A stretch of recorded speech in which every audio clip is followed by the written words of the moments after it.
நிறைய கதைகள் இருக்குது. ஆனால் ஒரு சில கதையை கேட்க யாருமே இல்லை. அது போல தான் என் கதையும்.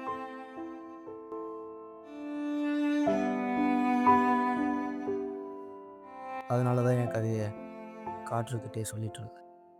சின்ன சின்ன விஷயத்தில் சந்தோஷம் தேடுற ஒருத்தன், அவனுக்குள்ள எவ்வளோ கவலைகள் இருக்குன்னு யாருக்குமே தெரியறதில்ல. சிரிப்பு ஒரு கதை முடிச்சு மாதிரி இருக்கும். ஆனால் அந்த கதை முடிச்சுக்குள்ள இருக்கிற நினைவுகள் அவனுக்கு மட்டும்தான் தெரியும். என் கதை இன்னும் முடியலை.